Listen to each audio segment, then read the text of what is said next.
Kelly Simmons is the author of 6 books. Her latest, Not My Boy, is the 4th one launched at Main Point Books. She's a former journalist, advertising creative director, and mother of 3 daughters, which is very clear in all of her novels. Kelly also teaches in the Drexel University MFA program, is a member of WFWA and Tall Poppy Writers, and hosts the Liars Club, a nonprofit organization dedicated to helping fledgling novelists. We hope you enjoy this virtual conversation with Kelly Simmons as she discusses her latest novel, Not My Boy. I do leave my home during COVID and I go out. I usually go to the bookstore with friends or without. And walking into that store is like going to a party for me because it's like not only am I running an errand, I'm seeing people I know and I'm out. So it's thrilling.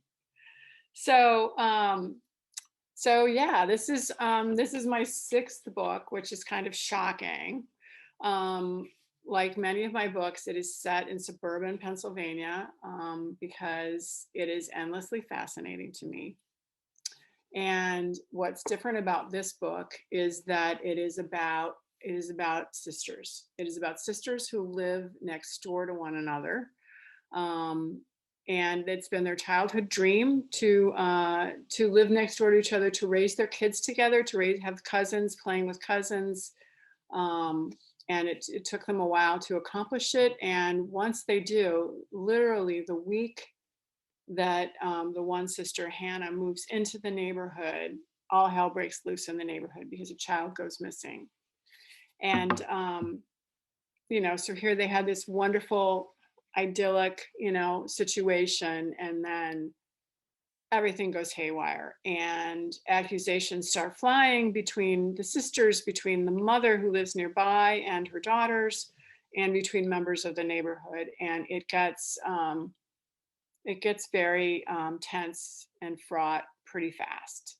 So I actually thought that I would read a tiny bit from one of the sections, and then I have a couple fun videos to share, and then we can talk some more.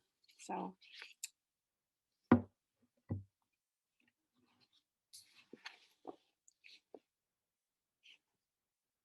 Hannah stopped just short of the porch and suddenly sniffed, alert like a dog. There it was, the smell of death. The memory of her sister's expensive coffee in her nose was suddenly gone. She turned to Miles. He looked away too quickly. His hair fell across his eyes like a veil, and instead of flicking his head like he usually did, he let it stay, let his hair shield him.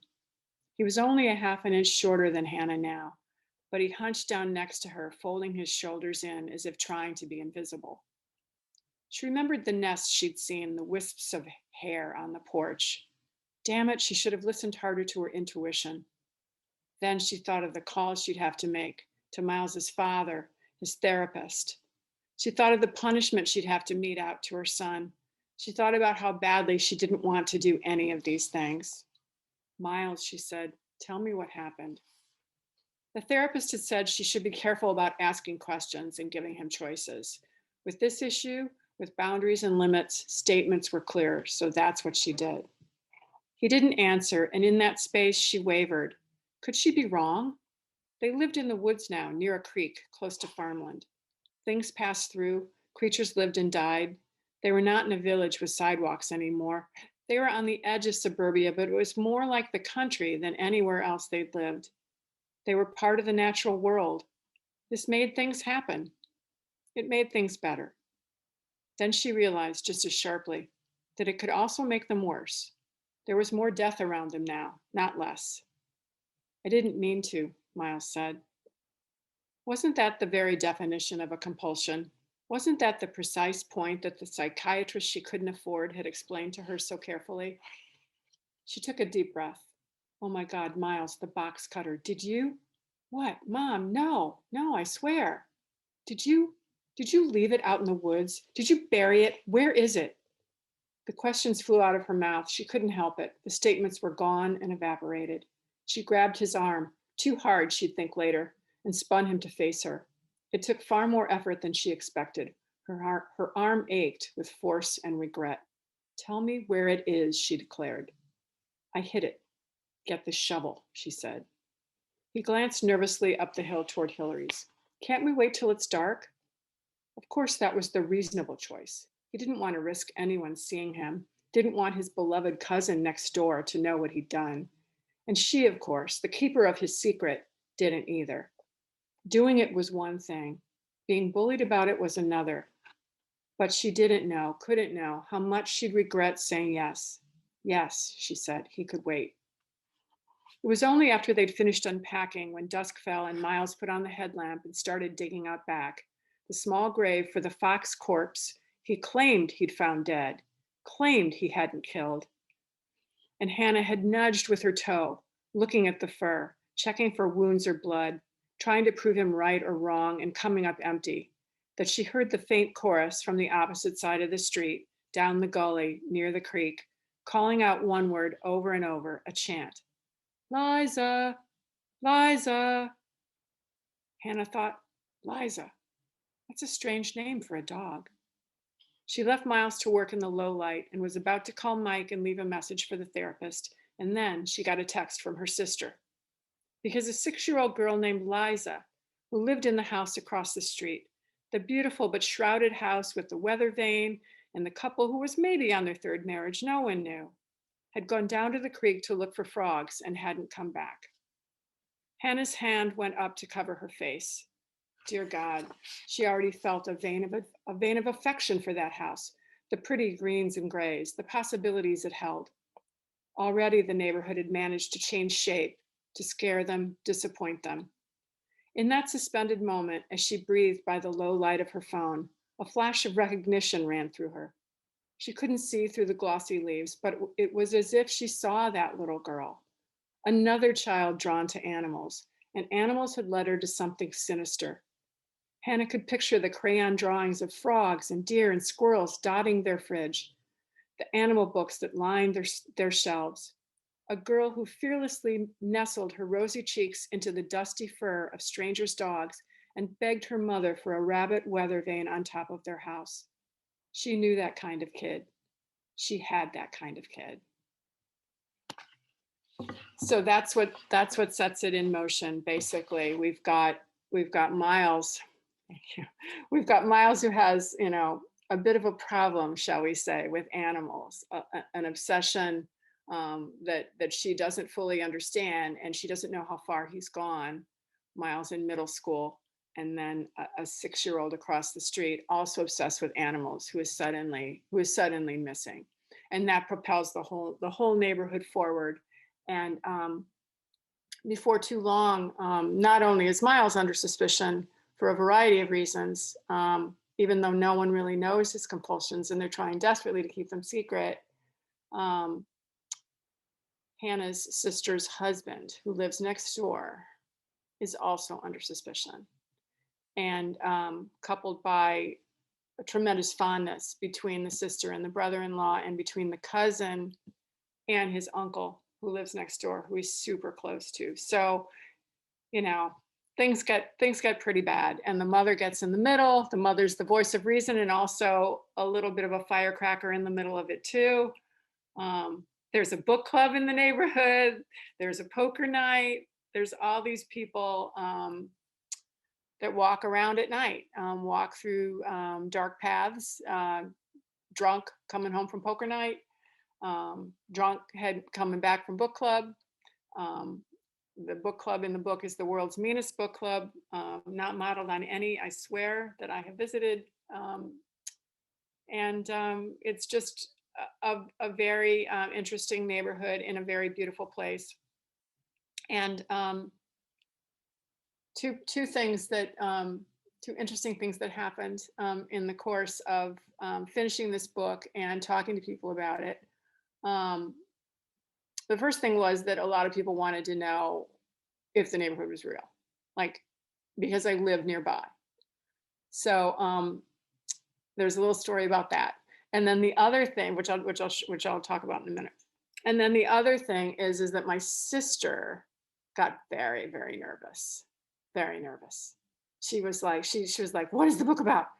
What is the book about? And I wouldn't tell her. It would just drove her crazy. So I actually thought it would be fun to record a little video with my sister, and we recorded a long video, and I posted it to YouTube, and I will put the link up in the chat. But I also shortened it to a short clip so you guys could see it because it's kind of cute. My sister's funny. So I'm going to share the screen. Yes, Yes, it is. we are live. We are on Zoom. I'm here with my sister Chris. Yay. Hi. She is my younger sister by many, many years. So do not, she hates the question, oh, is she your younger sister or your older sister? Because, you know, you can't tell how old anybody is anymore, especially because she has a Zoom filter. She looks so young. But yes, she's my younger sister. And I thought it would be fun to interview each other a little bit and have a little chat because my next book, Not My Boy, is about sisters. So this is just a little different something, something. And so my first topic that I want to ask of Chris is, on a scale of 1 to 10, how scared were you when you found out I was writing a book about sisters? 19. 19. It was just like, well, I didn't know what it was about, right? I didn't, well, no. And I think when you told me, I kind of wasn't sure. I didn't believe you. And then I said, but, well, am I in it? And then my constant mantra, and you still haven't really answered, by the way, is whether or not am I the evil sister? Am I going to turn up as the evil sister or the stupid little kid sister who's always tagging along? No, I still don't know, by the way. I don't. No. Those are not. The book is not about an evil, in my mind anyway. It's not about an evil sister, and it's not about a stupid little kid sister. The sisters are closer in age than we are, but they do have similarly alliterative names, Hannah and Hillary, like Chris and Kelly. So yeah, I honestly don't think either one of them remind me of me or you. You know, I mean, I have a little bit of me in everything that I do, but rather than using sisters as a model for those characters, I sort of took some of the dynamics, you know, the closeness, the ability to talk about nothing, which you and I think excel at. Yes. Like just that, I mean, a half an hour's gone by and we've discussed coffee, and LED lighting, but that kind of stuff is in there. And also, they get into a big fight. There's simmering, there's secrets, which of course we have too.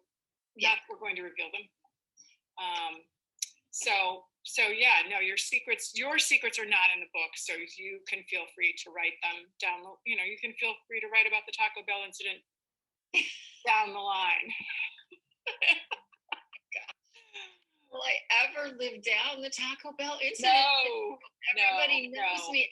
Oh my gosh, our hometown. Everybody knows. I'll share it here. It's not really a secret. Yes, tell the story, because my sister has had a very rich childhood. I ran into a Taco Bell when I was younger with the family car. I backed into it, and the joke was that, oh, you were just trying to make it a drive-through, because I ran into the door where people were walking in. Thankfully, no one was walking in, and it was actually a relatively minor incident. I wasn't ticketed or anything. It was very odd now that I think about it. But one of the funnier things about that is that, I don't know if you remember this, that I remember about 10 years ago, before Dad passed away, he sent me a picture, a framed photo of the Taco Bell in our hometown. And my husband opened it and he's like, why is your dad sending this? And then he said, oh, is that the Taco Bell? And I said, oh my God, yes, it is. So everybody who knows me knows that story. But my sister, who clearly is not a novelist, has left out a critical detail in that what she and her friends were doing out that night. They were egging houses, and there were eggs in the back seat. So, and she crashed through the Taco Bell. There was egg. covering the back seat of my parents' car. And I think Dad like asked, like, there seemed to be some sort of viscous fluid on the back seat. Something along those lines. I know. And you know what? It's funny. I don't even remember what we were doing. Like it wasn't It wasn't mean. It was more. It wasn't mean. It was like a prank we were going to play on somebody, which we never actually ended up doing. Right. It was one specific person. And I don't remember trying to hurt anybody, but yeah. Don't even remember who it was. Honestly, I think it was. I'm guessing, knowing me, it was a guy, a boy. I think it was. That part has fallen away, but I do remember that you were worried a little bit, you know, that you would get caught with the eggs, and like that there was like it was a concealed weapon. Yeah. Getting caught on toilet paper when the house had just been toilet papered. Yes, it was kind of similar to that. Yeah, it's funny. And I think there was also something that my dad was looking at my yearbook when we were on the airplane from when we moved from Illinois to California. And he wanted to read it and I couldn't say no. So he starts reading it and he just hands it back and he says, yeah, I think I know. Now I understand the Taco Bell incident a little better now because somebody had written something in it. So funny. So see, I don't steal from everybody I know. I didn't even steal. There's not a Taco Bell incident in this book. Please tell me there's No, there is not. I don't steal. I don't steal. You can write it yourself someday as an essay. It would make a lovely essay, maybe a modern love essay. Maybe you'll meet somebody. No, right, you're married. That won't work. But anyway. You can reimagine it. Yes. Your secret Taco Bell is not in there. And neither is Yes. Yes, it is. We are. Hang on, let me turn it off.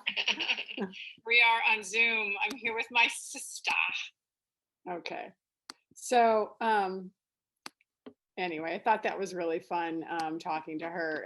We kind of went on and on about a bunch of topics, and I'll I'll post the link if anybody wants to see the full thing. But so I assured her that her secrets were safe and that I had not revealed them. And that's one of the problems, obviously, of being having a novelist in the family. And I don't generally steal from people, even though they think that they do. Although the other day, another friend from my hometown was telling me a story about another friend of ours visiting her mother's gynecologist.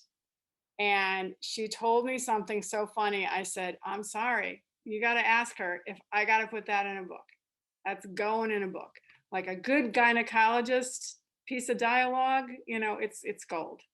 So yeah, I steal from some people, but not from my sister because she's tough, man. She'd cut me. She'd get me in the alley and she'd cut me. So yeah, my sister was very concerned. I've allayed her fears now that all of her dark childhood secrets are safe. And then the other thing is that the neighbors were like, where's the neighborhood? You know, like my friends are like, where is this based on? You know? And I didn't really realize, I thought I had invented the neighborhood. And then I realized suddenly a light bulb went off in my head and I turned to my youngest daughter and I was like, oh, it's Sophie's street. It's Sophie's neighborhood. Like so much of it, I didn't even realize I used to take her there, you know, in the dark and drop her off. So it is based on a neighborhood I guess it's in Radnor, or maybe it's in Wayne. And I went and did a video of to show that neighborhood, but I looked at it again this morning and I realized it was like, this video is boring. I mean, as if my sister's video and I isn't, you know, I mean, like that's probably boring enough, but 4 minutes of me driving and you worrying that I'm going to crash the car while I'm showing you. So I'm not going to show that unless you beg me to. So I'll post that on YouTube too and put a link up. It's but it is based on a real street in Wayne, Pennsylvania that I will not reveal unless you beg me. So we'll see if anybody asks that question. So that's what's going on. I've written about sisters and survived my own sister. it was something I always dreamed of when I was a child. I wanted to live next door to my sister and raise our kids together. It was not meant to be. But I decided to take the fairy tale and just crush it, crush it under a hammer and ruin it for a couple of other sisters. And that's what I did. I like to say that my books are all about good people making bad decisions, and this completely is in that vein. So I'm happy to answer any questions about this book or others, or about writing, or my sister, Taco Bell. Oh my God, she's lucky she didn't kill somebody. Seriously. Ellen, do you want to ask your question? Sure. What I put in the chat was just, what is it about that? Hello. Hi. What is it about the town or area that makes it unique? I'm from Southern California and I'm living in Austin, Texas. And I Oh, know I've driven through Pennsylvania. I had a friend in Scranton, but like, I don't know what it is that makes your area that you're writing about that's so important to you unique. Could you describe it a little bit? oh, cool. Yes, yes, absolutely. Well, the specific neighborhood in Not My Boy is an old estate that's been broken up, and part of the old estate remains. So there are these, it's like taking luxury and splitting it up into other pieces of luxury, because the neighborhoods are still quite grand. But being able to just look down on the estates is astonishing, and that's very Pennsylvania, to have these estates that are broken up, but that part of them still is held by the family. It's very much a split rail fence and rock walls and ivy and kind of new things that are made to look old, to fit in with the old kind of neighborhood. So, they're everywhere. They're not just in Pennsylvania, but it's very, I think Pennsylvania is obsessed with history to some degree, and people do want to blend in more. Standing out in a neighborhood is not really as common as it is, in other places. How like there are places like Nantucket, for instance, where all the rules on building are so tight that everything ends up looking alike. It's not like that here, but people want to fit in, I think, with their neighbors and be part of the glorious history around them. And that's part of what fascinates me about it. But what really fascinates me about Pennsylvania is the people, and the various types of people who have lived here forever, and who never want to leave. So I find that fascinating. I'm a transplant. I've lived a bunch of places, but I've been here a very long time. So it's also very beautiful, I find. And I will say that the video, I took it on a fall day, so it's very pretty. But I love fall. I love spring. That's the only thing I liked about the pandemic: spring and fall, and Zoom with Kathy. Are people? Do you want me to just read the ones in the chat window, Kathy?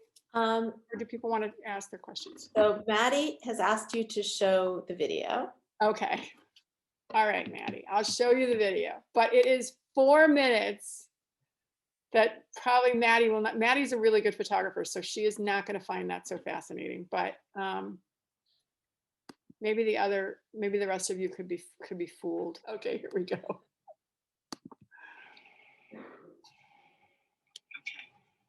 You see how leafy it is, right?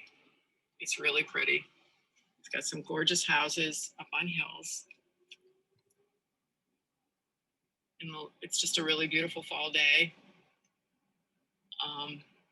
And it has these tributary streets, which I'm going to show you one of them, and walking paths that kind of split off from the main street and then become smaller and go back to the main street, which is key in the neighborhood, and key to the plot of Not My Boy, where I wanted things to be hidden and people to walk in a walking neighborhood, and in a really beautiful neighborhood.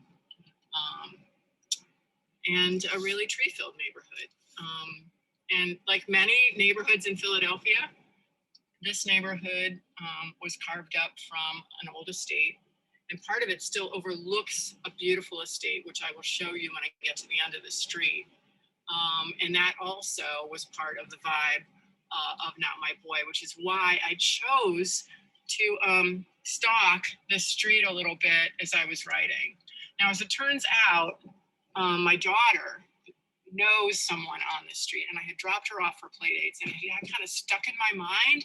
Usually those driving things are in the evening, right? But one day I dropped her off like in the daylight, and I was like struck by the beauty and the character of this street, as well as some other streets that I was familiar with around the Marion Cricket Club. And I kind of morphed together those two neighborhoods, which are all these different lanes that wind back and forth to a main road.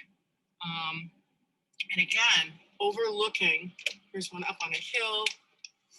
The neighborhood is very hilly in the book. I love that house right there, if you can see that. And then this main road goes up and over to the estate, which is again a very Philadelphia thing, and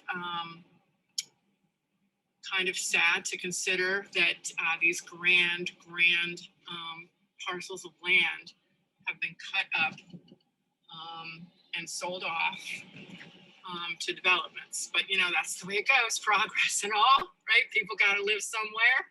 People need housing. But one of the great things about living in the Philadelphia area is that there are all kinds of interesting real estate pockets and different types of people, you know, who live here. And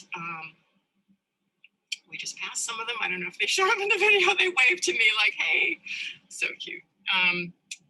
Anyway, it kind of gives you an opportunity as a writer to like engage in this real estate porn. You know, you get to look at all these houses and imagine who lives inside of them. Sometimes you meet the people in these houses and you're like, oh, that's who lives inside of them. Sometimes you like them, sometimes you hate them. All the people walking this morning. Anyway, so here we are at part of the road that abuts the estate. And as you can see, split rail fence, crops are kind of smushed right now. Not the best time to see that property, but really gorgeous. And again, super typical of parts of the Philadelphia suburbs to have this country feel and this large land parcel abutting much smaller parcels, affording views and a little bit of history for what it's worth, and a really good day to take a drive. So thanks for coming along with me, and I hope it helps you visualize some of the parts of Not My Boy. See you later.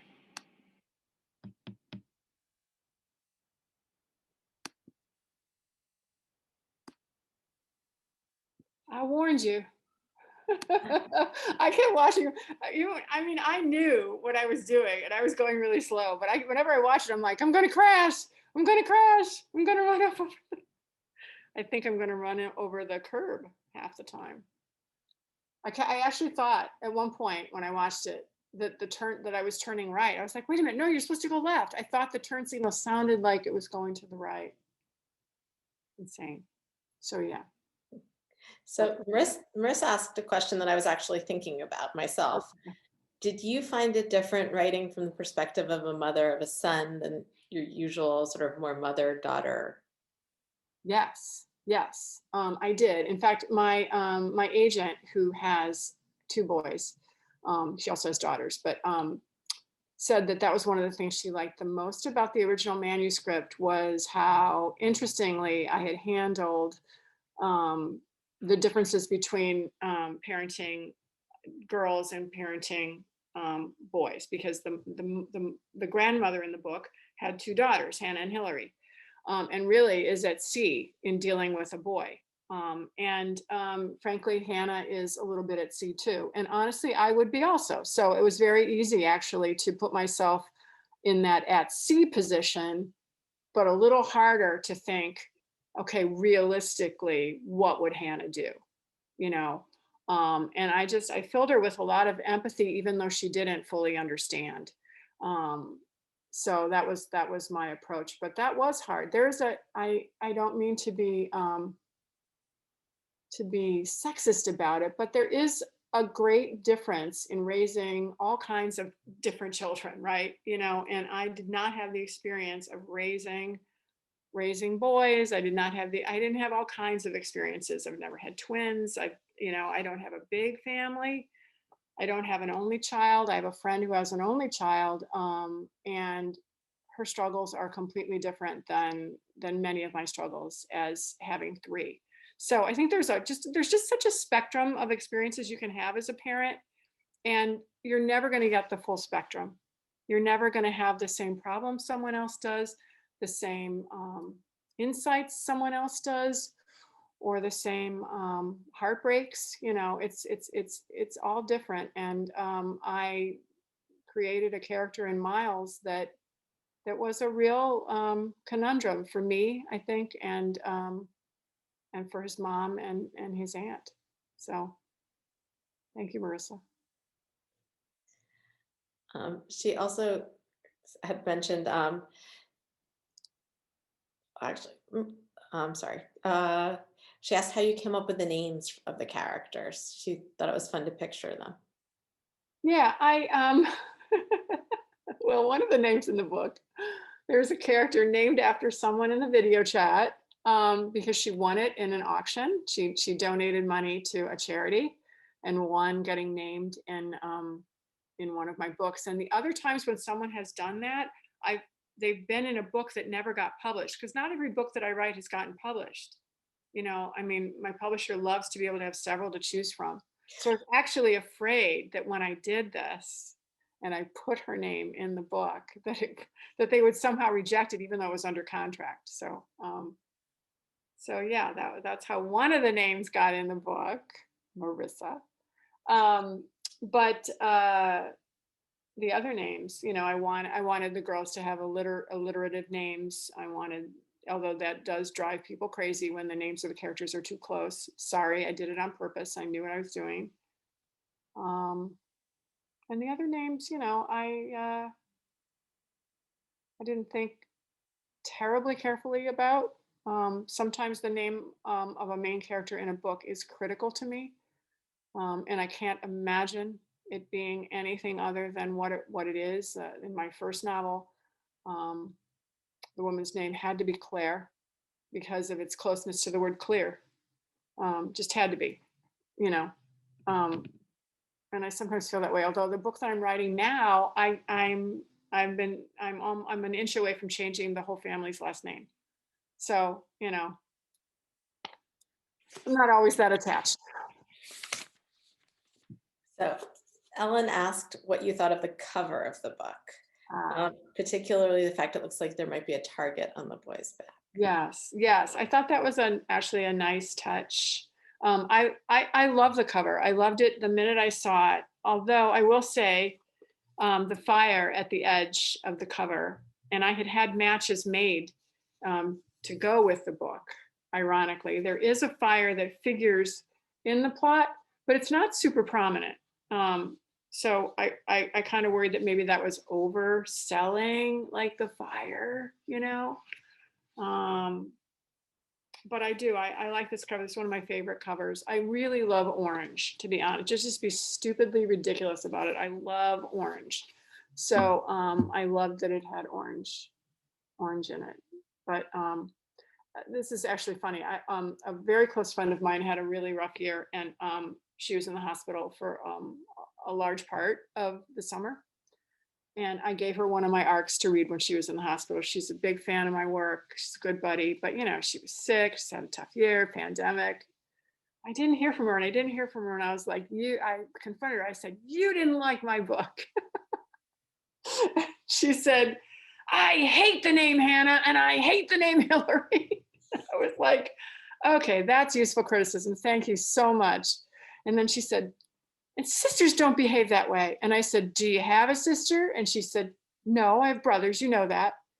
And I said, well, was there anything you liked about it? Tell me there was something I liked about it. And she said, well, it was well written and I liked the cover. I was like, okay. So there you have it, my glowing non-review from one of my closest friends who was admittedly, on morphine in the hospital when she read it. She liked the cover. So I figured I was doing something right. Marissa wants to know if you cast your books or have a vision board as you work. And she actually has a dream cast of characters. She's good that way. She does. Sometimes I do and sometimes I don't, is the answer. I've found it to be helpful in the past. I found it to be useful some of the time, especially if I have trouble myself keeping them straight, or if the look of the character is super important.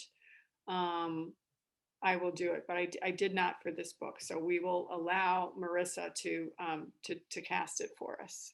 I would watch it. I think she did a good job. Anybody else have questions?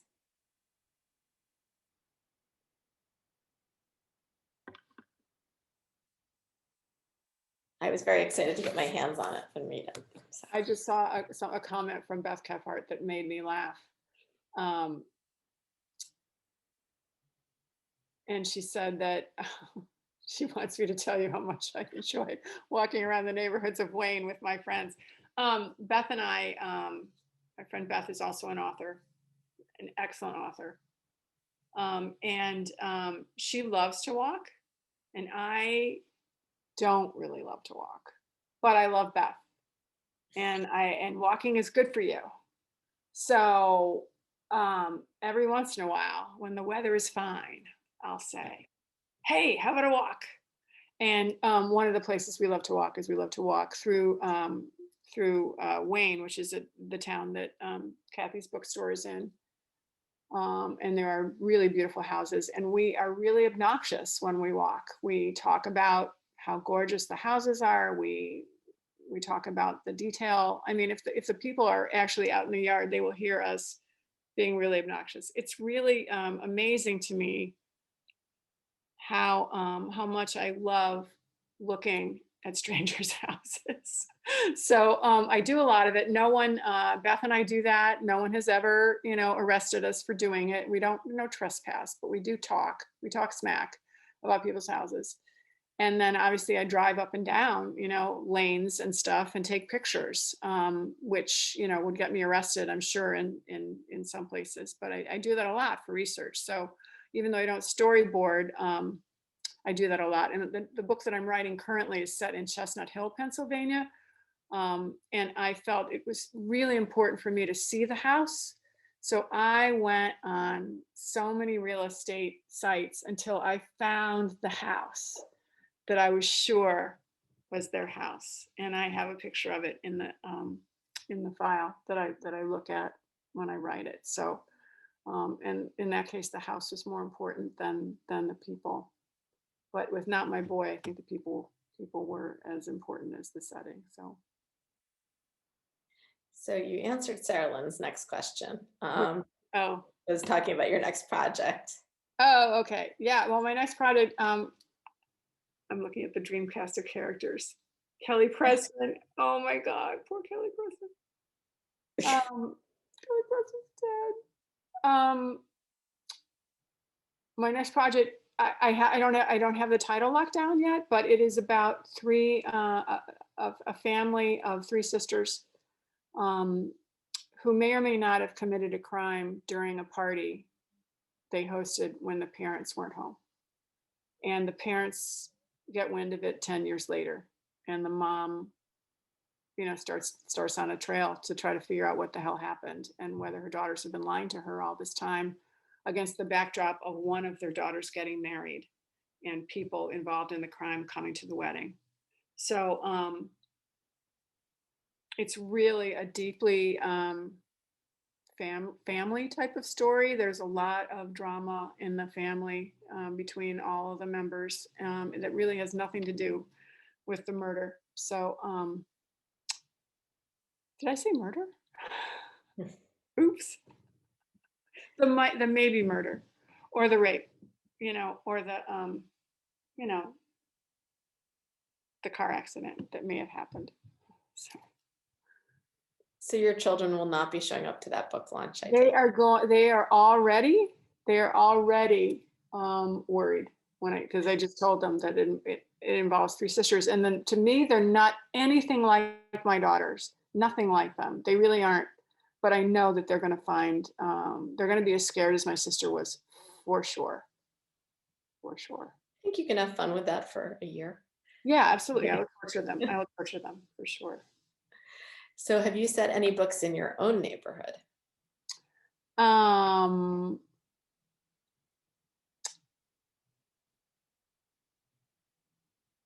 Not really. No, no, no. Although I came very close. I wrote a proposal for a book that was set in my neighborhood where I grew up. Um, and they were interested in it, but I just didn't, they liked another book better. So I just didn't write it, but I may still write that one. I think that would be a little too close to home. And my neighbors have been, pretty wonderful during the pandemic. So I don't want to piss them off. We had 3 people who had COVID on our street. They've all recovered, but one of them had a really rough journey, and the street, and I barely know a lot of these women, but they really pulled together, and they've been very kind to me also. And anyway, so I can't do that to them. I can't do it. Don't make me do it. These COVID stories. Okay, Marissa says, your books are so emotional. Could you advise which authors you would like to be on display with? Or if I was to introduce readers to your books, who would you say is comparable? I think Jodi Picoult and Leanne Moriarty. I've been compared to Leanne Moriarty in the past, and with this book in particular, was compared to Big Little Lies by one of the reviews. And I do relate to Leanne Moriarty to some degree, but I think that there aren't that. And Jodi Picoult, I think, writes bigger books and more issues, a little more issue related than I do, but they are similarly emotional. I think that there just aren't a lot of people that write suspense that also have a lot of character and a lot of emotion. I just don't think there are that many. And I think Leanne Moriarty is one of them for sure, for sure. And maybe, I don't even want to say this, the woman who wrote Little Fires Everywhere. Again, It's Celestine. That's what I was thinking. It's a larger book. It's a larger book than, and the book I'm writing now is larger in the same way, I think. But I aspire to write books like her. But I think she is doing it extremely well. So I can only hope that I reach that level. So. I don't necessarily, when I think of describing your books, I don't always go towards the mystery. I often go towards the family drama. Well, they are technically women's fiction, but they're women's fiction with suspenseful elements, and that's how they sell them. And there's a lot of appetite for suspense. So, and the same person that will read a thriller one day will also enjoy a suspenseful book that's not as gory or as twisty or as, and then they'll turn around and read historical fiction. I mean, people read what they feel like reading. And but I don't know. I think sometimes people emphasize the suspense more, thinking that they are maybe a little bit more policey and crimey than they are. Yeah, I don't shelve you in mystery. Yeah, I thank you, because I don't really think that I belong there. Yeah, Marissa and I are on the emotional page turners. Yeah, I mean, that is certainly the goal. I do like to to move people through. I don't want people to feel like they're, slogging through prose, like I slogged through my video. But Hollywood is not going to be coming to call for my videography skills from the car. There's a question about what you've been reading. I have been reading, let's see, let me just go show you.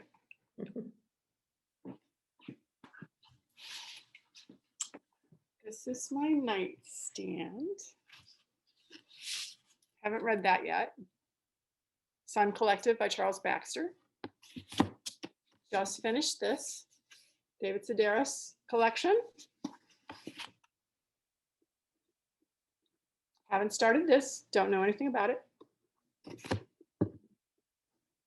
I just have this part that I haven't read. Really good. It was under another book.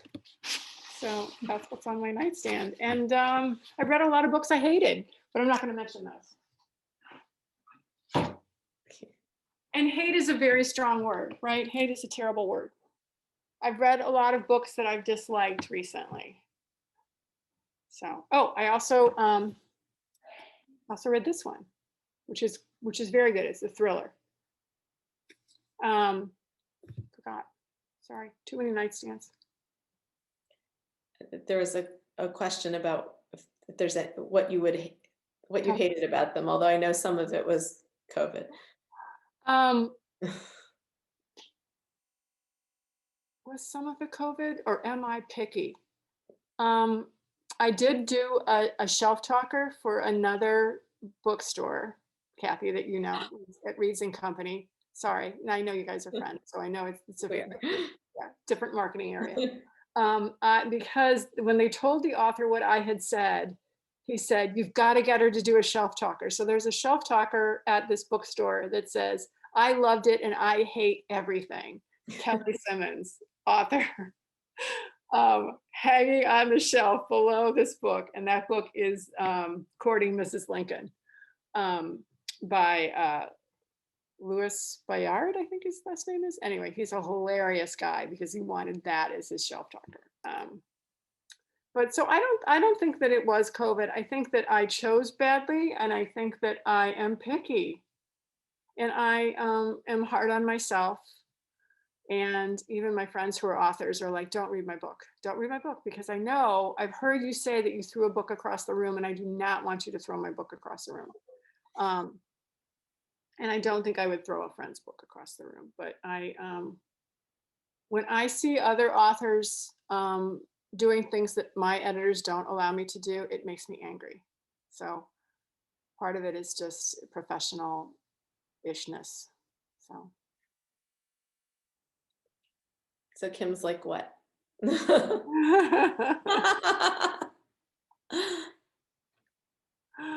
What do you want to be able to do that you can't? What do I want to be able to do? Like writing wise? Yep. I would like the world to change. So I love a type of book that I also try to write, which is a narrow, page turning, but well written and thoughtful book. And I tend to like those types of books. And they aren't always the best sellers. They aren't always the ones that win the prizes. The authors tend to be names that other people don't know as well. And then, I just love a good, narrow, deep book. I really do. And that's what I try to write. In my own lane, in my crimey lane. So I want to make sure we sort of stick to an hour, because I know it's hard on Zoom for people to kind of stay, but I do want to. So one of the fun things about a Kelly event is always that she does giveaways, which she's going to do with the people who bought books, and she does a drawing. And I just wanted to say that Ellen won the drawing tonight. Yay. So if you wouldn't mind putting your and if you're not comfortable with this, you can send me an email, but if you wouldn't mind putting your address into the chat, then we can at least make sure you get it. I actually pretty much know everybody here well enough to say you're safe. So Ellen, I have a sweatshirt, a necklace, and a little gourmet s'mores kit to send you with matches. So hopefully you'll like it. I like the with matches part. It's like, okay, so if I don't like something, I just burn it. Is that the Burn it. Thank You you. want s'mores, you need a fire. Thank you. I appreciate it. You're welcome. Be fun. Yeah, and you couldn't have participated if it was a normal time, right? Yeah. So that kind of makes it more fun. Does anybody else have a question they must ask before this is over tonight that I missed? Oh, I said I was gonna, does anybody want the link to the full sister interview? Because I didn't put that in. Let's see. Let me just put that in the chat, just in case anybody wants to see everything that my sister and I had to say to one another. Let's see.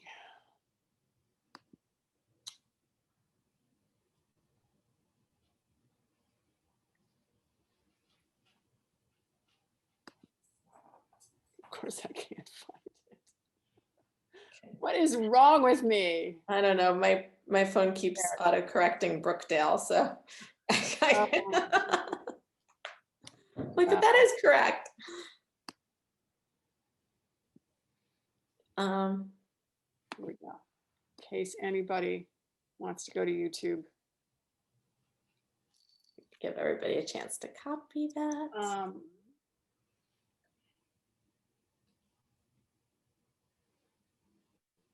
And I apologize if I ever drive down your street and take photos. It's really just for research. Scared that you're casing the joint. Exactly. I'm rough that way.